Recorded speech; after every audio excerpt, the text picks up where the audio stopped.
రాబందుల రాజ్యంలో రాకాసుల మూకల్లో. విరూపాక్ష, ఆ JCB operator దగ్గరికి వెళ్ళావా? మనోడిని అడుగు, కొంచెం ఆ జేసీబీ పెట్టి పాయింట్స్ టేబుల్లో ఆర్సీబీని ఏమన్నా పైకి తీసుకురాచ్చాము అడుగు. ఓ, అది ప్రపంచంలో ఎవరి వల్ల కాదంట. సరిగానే మన పాలరాతి శిల్పం పెట్టించావా గడియార స్తంభం దగ్గర? ఓకే ఓకే, ఓపెనింగ్గా ధోనిని పిలుద్దామా? మనం పిలుద్దా వస్తాడులే. సరే సరే, okay okay okay, right right నాన్న, ఉంటా.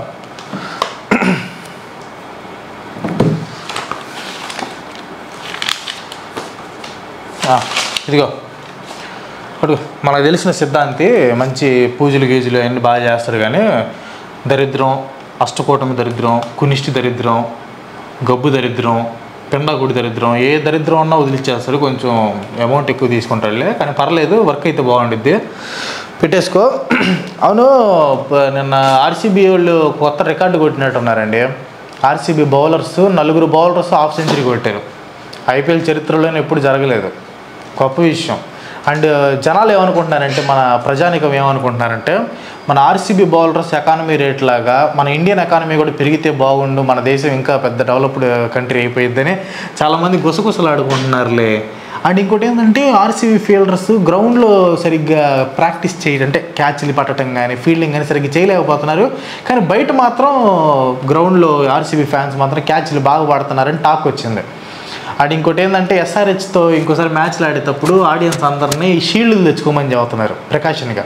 అంటే పొద్దాలి 6లు వస్తూ ఉంటాయి, తలకి తగిలి ఏమన్నా తగిలి వాళ్ళు గతం మర్చిపోయి ఇలాంటివి జరుగుతాయి ఉంటాయని షీల్డ్ తెచ్చుకోమని చెబుతున్నారు.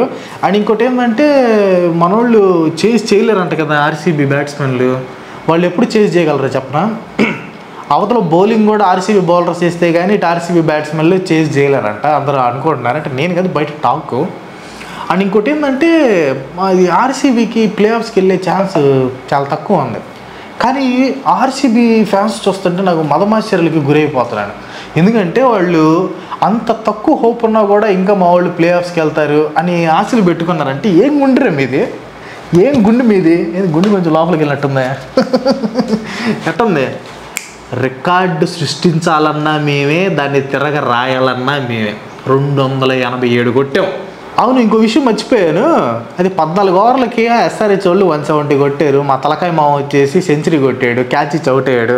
అప్పుడు సెలబ్రేట్ చేసుకుంటున్నారు ఏంది మీరు? అంటే ఏందిరా ఆనందం ఏంది నాకు అర్థం కాదు. అంత స్కోర్ కొట్టి 100 సెంచరీ కొట్టినా కూడా అవుట్ అవ్వగానే సెలబ్రేట్ చేసుకుంటున్నారు. ఆ హోప్ ఏదో నాకు అర్థం కావట్లేదు. కానీ ఇడిగి నిన్న ఏం చెప్పాను నేను, ఫస్ట్ ఆర్సీబీ టాస్ గెలిచిద్ది, బౌలింగ్ ఎంచుకునిద్ది, ఫస్ట్ బ్యాటింగ్ ఎస్ఆర్హెచ్ వాళ్ళు వస్తారు, నాది ఉదార స్వభావం కాబట్టి 230 ఈజీగా కొడతారని చెప్పారు. 270 280 నేను చెప్పండిరా, ఉదార స్వభావం కాబట్టి అని చెప్పాను. కానీ మా ఊళ్ళో రికార్డు తిరగరాసి మడత పెట్టి కొట్టేశారు. నేనేం చెప్పాను, ఇదిగా మీకు నీట్గా వినిపిస్తాను ఆగండి. అభిషేక్ శర్మ ఆట ఆడిస్తాడన్నాను, ఆట ఆడిచ్చాడు. ట్రావిస్ హెడ్ తాట తీస్తాడన్నాను, తాట తీసి చర్మం ఓల్చి లోపల ఎముకలు తీసి గుజ్జు కూడా బయటికి లాగాడు. తర్వాత హెన్రీ క్లసీను చించేస్తాడన్నాను, చించేసాడు. తర్వాత మర్కరం మడత పెడతాడన్నాను, మడత పెట్టాడు. అబ్దుల్ సమద్ సమాధానం చెబుతాడన్నాను, సమాధానం చెప్పాడు. ఈ రికార్డు బద్దలు కొట్టడానికి మెయిన్ రీజన్ సమద్. యాక్చువల్గా మేము క్లసీని అవుట్ అయ్యగానే ఇంక అయిపోయింది, మా రికార్డు పోయింది, ఇంకా 2 ఓవర్లు ఉంటే బాగుండేది, రికార్డు కొట్టేవాళ్ళు అనుకున్నాం. వచ్చి 10 బాల్కి 37 రన్స్ కొట్టి రికార్డు బద్దలు కొట్టించాడు. కానీ ఏ మాటకు ఆ మాట, దినేష్ కార్తిక్కి మనం హ్యాట్స్ ఆఫ్ చెప్పాలి. కింద దినేష్ కార్తిక్ ఫ్యాన్స్ కాదు ప్రతి ఒక్కళ్ళు కింద దినేష్ కార్తిక్ కోసం లైక్ కొట్టాడు. ఎందుకంటే 35 బాల్కి సంథింగ్ 85 కొట్టాడు. 35 బాల్కి 83 రన్స్ కొట్టాడు. భలే ఎంజాయ్మెంట్ అమ్మా. అంటే ఈ వయసులో ఆట కొడుతున్నాడంటే నిజంగా రోహిత్ శర్మ అన్నట్టు ఏమన్నా వరల్డ్ కప్కి ఏమన్నా ఆడిషన్స్ ఇస్తున్నాడేమో, కానీ అల్లాడి చదివి పెట్టాడు. కానీ మొత్తానికి అయితే మ్యాచ్ గెలిచాం గైస్. నాకైతే చిరాకు వచ్చేస్తుంది గెలిచి. మీరు జస్ట్ 287 కొట్టారు, నేను ఒప్పుకుంటాను. నేనే ఉన్నా, మా వాళ్ళు తక్కువ తినలేదు, మా వాళ్ళు అక్కడ తక్కువే తినలేదు. 262 చేజింగ్ లో హైయెస్ట్ టార్గెట్ అది. 262 ఎన్ని రన్స్ తోడిపోయారు? 25 runs తో ఓడిపోయి అది పక్కన పెట్టేసి అంత రికార్డు కొట్టే 25 runs తేడా మాట్లాడేది 262. It's not a small score. Small respect ఇవ్వను. ఎందుకు ఇవ్వాలి? అలా 25 runs తేడా తోడిపోయారు 262 కొట్టినా కూడా అది that is the my capacity. అర్థమైందా?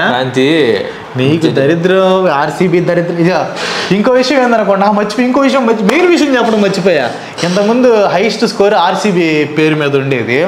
ఆర్సీబీ వాళ్ళు చూడంగానే ఫీల్ అయిపోయారు. ఏది ఎస్ఆర్హెచ్ వాళ్ళు బద్దలు కొట్టగానే మన పేరు మీద ఉన్న రికార్డుని వాళ్ళు బద్దలు కొడతాం ఏందిరా అని వాళ్ళు దాన్ని పర్సనల్గా తీసుకొని కొట్టినా మనమే ఉండాలి, కొట్టించినా మనమే ఉండాలని ఈసారి హైయెస్ట్ స్కోర్ కొట్టించారు. సో వాళ్ళు ఏంటంటే హైయెస్ట్ స్కోర్ అన్నా మనమే కొట్టాలి, లేకపోతే హైయెస్ట్ స్కోర్ ఉన్న దాంట్లో మన పేరు అపోజిషన్లో అయినా ఉండాలనే ఉద్దేశంతో కొట్టించారు. ఏమి కొట్టాడు అది, అబ్బబ్బబ్బా 6లు కొడతంటే మర్చిపోయింది గాయస్. ఆ తలకాయ మామ కొట్టాడు 6లు, తలకాయ బగల కొట్టాడు, ఒక్కొక్కడికి తలకాయ పగిలిపోయింది. హెన్రీ క్లెసిన్ వస్తాడు, ఆయన అసలు ఏం చెప్పాలి మా క్లెసిన్ మామ గురించి చెప్పు. కాజీపేట జరిగింది అదిగో కష్టపడ్డావు, వస్తాడు కొంచెం గూన్ ఉన్నట్టు యాక్షన్ చేస్తాడు. సరే ఈసారి హైదరాబాద్ లో ఉంటా కదా మీతో పాటు మా మ్యాచ్ హైదరాబాద్ లో ఉంటుంది కదా. ఇంకా హైదరాబాద్ లో అయితే ఇంక మీకు ఎట్లా ఉంటుంది, మడత పెట్టేస్తాం. అక్కడ మేము మామూలుగా ఉండదు, ఆడ మీరు రివెంజ్ తీసుకుంటా క్రాంతి. అయిపోయింది ఏదో అయిపోయింది. ఏంటంటే అంత లాంగ్ స్కోర్ కొట్టారు, చిన్న చితక ఆట అనుకున్నా వాళ్ళు ఆడింది. మాకు 287 భయపడ్డారు లేదా మీరు? ఎందుకు దినేష్ కార్తిక్ ఆడుతున్నప్పుడు భయపడ్డారు లేదా మీరు? అసలు ఎందుకు భయపడలేదు కూడా అని అట్లా వద్దు క్రాంతి. అరే మా ఓడి ఎడ్జ్ తీసుకుని అది చూసావా? అది మీ బౌలర్ ఒకవేళ ఆర్సీబీ బౌలర్స్ బౌలింగ్ వేస్తుంటే మాత్రం ఖచ్చితంగా భయపడేవాడిని. ఎందుకంటే ఆర్సీబీ వాళ్ళు బౌలింగ్ వేస్తున్నారు కాబట్టి వాళ్ళు 300 ఈజీ కొట్టించేస్తారు. అది కాదురా, అరే మ్యాక్స్వెల్ని పక్కన పెట్టారు, సిరాజ్ని పక్కన పెట్టేశారు. అది పోయినప్పుడు మార్చుకుంటారా మీరు? ఉన్న ప్లేయర్ ని వాడలేదని చెప్పి మీరే అంటారు. ఒకవేళ ఆడినోని తీసేసి పక్కన పెట్టి కొత్త పెడితే ఎందుకు తీసేశారని చెప్పి మీరే అంటారు. అది ఆడిచ్చే విధానం ఉండిద్ది. ఒకసారి మీరు గతంలోకి వెళ్ళండి. ఈ ఆర్సీబీ నుంచి ఎవడైతే బయట పడతాడో వాడు బాగుపడతాడు, అది శాసనం. అక్కడ నుంచి వెళ్ళిన ప్రతి అక్కడ దాగింది క్లెసిన్ ఎవడు ఆర్సీబీ వాడు కదా వచ్చి ఎరగది ఎట్లా, కేఎల్ రాహుల్ ఎవడు ఆర్సీబీ వాడు కాదు వచ్చి ఎరగది ఇట్లా, డేవిడ్, ట్రావిస్ హెడ్, మొత్తం భుజేంద్ర చహల్ మొత్తం అక్కడి నుంచి ఎప్పుడైతే బయటపడతారో వాళ్ళు బాగుపడతారు. అది ఇంకో విషయం మర్చిపోయాను గైస్, ఆర్సీబీ ఎందుకు ఈ రేంజ్లో ఫెయిల్ అవుతుంది అనే దాని మీద ఒక ఆర్సీబీ ఫ్యాన్గా వీడు మొత్తం ఎనాలిసిస్ చేసి రీసెర్చ్ చేసి ఒక మంచి వీడియో అయితే చేయడం జరిగింది. సో ఆ వీడియో ఆల్రెడీ అప్లోడ్ చేసాడు, దానికి సంబంధించిన లింక్ మీకు పిన్ కామెంట్స్లో కూడా ఇస్తాను. చూడండి, ఆర్సీబీ ఫ్యాన్స్ ఎవరైతే ఉన్నారో ఖచ్చితంగా చూడండి. చాలా అంటే ఆర్సీబీ ఫ్యాన్స్కి హత్తుకునే వీడియో అనమాట. అంటే ఒక ఆర్సీబీ ఫ్యాన్గా చేశాడు, ఆ బాధ ఆవేదన అంతా మీకు ఆ వీడియోలో కనిపించింది. సో ఖచ్చితంగా ఆ వీడియోని అయితే వాచ్ చేయండి. సో అది ఇంకా ఆర్సీబీకి నువ్వు నెక్స్ట్ నుంచి సపోర్ట్ చేస్తావా ఇంకా ఆపేస్తావా? లేదు, నేను కాలే వరకు ఆర్సీబీ. కాలే వరకు ఆర్సీబీనా? ఆర్సీబీ మళ్ళీ చెప్పు. కాలే వరకు ఆర్సీబీ. సరిగ్గా చెప్పు. కాలే వరకు ఆర్సీబీ. అది గుర్తుపెట్టుకోండి. తర్వాత ఆర్సీబీ దరిద్రం నాకు పట్టుకుంది అలాంటి ఏమన్నా చదువుతారని చూద్దాం. లేదు, ఆల్రెడీ దాన్ని ప్రూవ్ చేసేసాను కదా దాన్ని తీసేసిన తర్వాత, అందుకని దానికోసం చేసావు. ఓకే. సో నెక్స్ట్ వచ్చేసి Kolkata night riders versus Rajasthan Royals. ఎందుకు నవ్వుతున్నావురా? కలకత్తా రా, మామూలుగా కలకత్తా కాలి అల్లాడిస్తుంది మామూలుగా కలకత్తా టీం. అరే అల్లాడిచ్చిద్దంటే ఆర్సీబీతో అల్లాడిచ్చిద్దేమో కానీ ఆర్ఆర్ కదా అంత సీన్ లేదు. ఆర్ఆర్ ఓడిపోయింది క్రాంతి లాస్ట్ మ్యాచ్, తెలుసో లేదా నీకు? వాళ్ళ పతనం స్టార్ట్ అయింది. ఆర్సీబీ లాస్ట్ మ్యాచ్ జీటీతో ఓడిపోయింది. అప్పుడు నేను తీసుకున్నాను కాబట్టి ఓడిపోయింది, నువ్వు తీసుకున్నావు కాబట్టి ఆర్ఆర్ ఓడిపోయింది. సో అదంతా కాదు భయ్. ఇప్పుడు 27 మ్యాచ్లు ఆడితే ఇద్దరు, కేకేఆర్ 14 గెలిచింది, మేము 13 గెలిచాం. ఈ రోజుతో సమానం చేస్తాం. సమానం లేటలు ఉండవు, రెండు ఎక్స్ట్రా అవుతాయి. రెండు లీడ్ పెడతాం కమ్మగా పెడతాం. మ్యాచ్ ఎక్కడ అనుకుంటున్నారు నువ్వు? ఈడెన్ గార్డెన్స్ లో ఆడుతుంది. ఈడెన్ గార్డెన్స్ నువ్వేమి చిన్నస్వామి స్టేడియం లో చిన్న కొడతా అనుకున్నావు గ్రౌండ్. ఈడెన్ గార్డెన్స్ అది. మా వాడు రస్సులు కూడా తెప్పించి ఎవడు కొట్టలేడు అక్కడ షాట్లు. జైస్వాల్ అయినా కానీ క్యాచ్ బాబు మేము ఇది వేపిస్తాం, ఇదేంది స్లో బౌన్సర్లు వేపిస్తాం, ఆఫ్ సైడ్ వేపిస్తాము, కొడతాం అనుకు ట్రై చేస్తారు. లాంగ్ బౌండరీస్ ఉంటాయి, వెళ్ళలేవు, క్యాచ్లు పడతారు, అయిపోయింది. మా ఓడు రసూల్ మావ 3 వికెట్లు తీస్తాడు. చెప్తున్నా కదా 3 వికెట్స్ డెఫినెట్ గా Russell is going to take 3 wickets అనమాట. సునీల్ నారాయణ పవర్ ప్లేలో పిచ్చ కొట్టుడు కొడతాడు, 50+ స్కోర్ కొడతాడు. చూస్తా ఉండు నువ్వు, మామూలుగా వణుకు పుట్టిస్తాడు మీకు. దాని తోడు ఈడెన్ గార్డెన్స్ లో నువ్వు 14-13 మ్యాచ్లు అని చెప్పావు కదా. ఈడెన్ గార్డెన్స్ లో మేము 6 గెలిచాం, మీరు కేవలం 3 గెలిచింది. మూసుకొని ఉండాలి. 3 గెలిచాంగా. మూసుకొని ఉండాలి. 3 గెలిస్తే ఎందుకు 3 గెలిస్తే మూసుకొని ఉండేది ఏంది? 6 గెలిచావరా, అరుస్తావా? 6 తర్వాత 7 రా. 7 అయితే నువ్వు 6 తర్వాత 7 రా, మమ్మల్ని ఆపేది ఎవడరా. కేకేఆర్ కి ఐపీఎల్ లో ఒక మంచి రికార్డు ఉంది. ఏం రికార్డు? వెంటనే అవుట్ అవడం. Best batting average power play లో హైయెస్ట్ ఉంది మా వాళ్ళకి, కేకేఆర్ కి. మీకు తెలుసా కునిష్టి లీస్ట్ లో ఉన్నారు మీరు. అయ్యా ఉన్న టీమ్స్ ఫస్ట్ ఎవరు ఉన్నారు? నెట్టేసేస్తాం కదా మేము గెలిచి. ఈ తొక్కలో స్టాట్స్ ఎవరికి కావాలి? మేము పాయింట్స్ టేబుల్ లో ఫస్ట్. స్టాట్స్ గిట్స్ తొక్కలోదని చెప్పాక మాకు క్రాంతి. అట్ట తొక్కలో అన్న వాళ్ళే చాలా పాపం ఇప్పుడు చాలా ఇబ్బందుల్లో ఉన్నారు. దయచేసి నువ్వు అట్ట సరేలే, నువ్వు ఇప్పుడు ఎథిక్స్ క్రెడిబిలిటీ గురించి మాట్లాడాల్సిన అవసరం లేదు కానీ మన ఐపీఎల్ గురించి చెప్తున్నా. స్టాట్స్ అనేవి ఎప్పటికైనా ఇంపార్టెంటే. కాబట్టి రేపు match KKR is going to win. Eden gardens మాది కాబట్టి అక్కడ నిలబెట్టి గౌతమ్ గంభీర్ కూడా ఉన్నాడు అక్కడ. మిమ్మల్ని కావాలంటే బయట నుంచి మిమ్మల్ని దీన్ని ఏమంటారు స్లెడ్జింగ్ చేస్తాడు. సైలెంట్ చేస్తాం.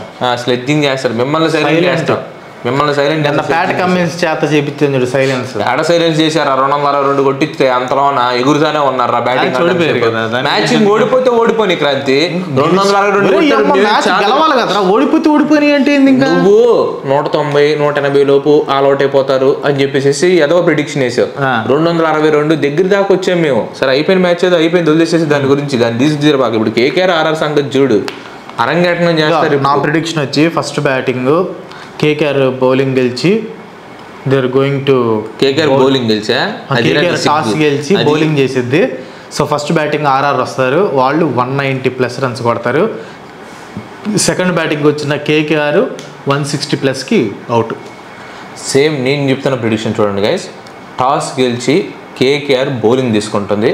ఫస్ట్ బ్యాటింగ్ వచ్చిన ఆర్ఆర్ 167 లోపు అయిపోతారు. 167 లోపే వాళ్ళు కొడతారు. మా వాళ్ళు 18 ఓవర్స్లో ఆ స్కోర్ని రీచ్ అవుతారు. 18 ఓవర్స్లో టార్గెట్ని తీసేస్తారు. ఎందుకంటే ఓపెనింగ్లోనే మా వాడు అల్లాడిస్తాడు. ఒక పవర్ ప్లేలోనే 80+ స్కోర్ ఉంటుంది మాది. సరదాగా కొడతాం మేము 80+ స్కోర్ పవర్ ప్లేలో. సో అట్లా అది ఈడెన్ గార్డెన్స్ మాది కాబట్టి మేము. సో గైస్ ఈరోజు ఎవరు గెలుస్తారో కింద ఖచ్చితంగా కామెంట్ చేయండి. నేను అడిగేది ఏంటంటే అందరు కలిసి టోనీకి సపోర్ట్ చేయండి. ఎందుకు మ్యాచ్ గెలిపాడు రోజు నేను గెలవన్నా నాకు ఉంది. మన పేరు ఉంది కదా, మన పేరు కేకేఆర్ అని చెప్పి అట్లీస్ట్ 2000 కామెంట్స్ కిందకి రావాలి. కేకేఆర్ లేదంటే క్రేజీ టోనీ అని పెట్టండి, లేదంటే రసూల్ మామని పెట్టండి, నరేన్ పెట్టండి, నితీష్ రాణా పెట్టండి. ఏ ఊరు పేరు పెడితే వాళ్ళ పేరు, మన టీంలో ఉన్న వాళ్ళ పేరు అందరి పేర్లు కింద కామెంట్ చేసినా కూడా పర్లేదు. ఒక్కొక్కరు 10 కామెంట్లు పెట్టినా దీన్ని ఏమంటారు స్పామ్ చేసి పడేసినా కానీ పర్లేదు. దయచేసి అందరూ అయితే కామెంట్ చేయండి. We are going to win the match. KKR అని కామెంట్ చేసి కేకేఆర్ ని గెలిపండి, మీకు దండం పెడతా స్వామి. ఆ దండాలు రోజు గెలవాలి.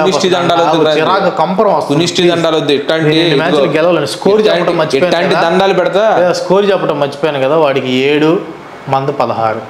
నెక్స్ట్ 8-16 అయితే లేదు, 7-16. నాకు చిరాకు వస్తుంది. దయచేసి ఈ చిరాకే లోపలేమో మాత్రం గెలవాలని చెప్పి అనుకుంటాం, బయట మాత్రం అమ్మాయి వాడిని గెలిపండి అని చెప్పి అనుకుంటాను. నీకు తెలియదు అంట రాజకీయ నాయకులు అంటే దుర్మార్గుడు నువ్వు. రాజకీయ నాయకుల కంటే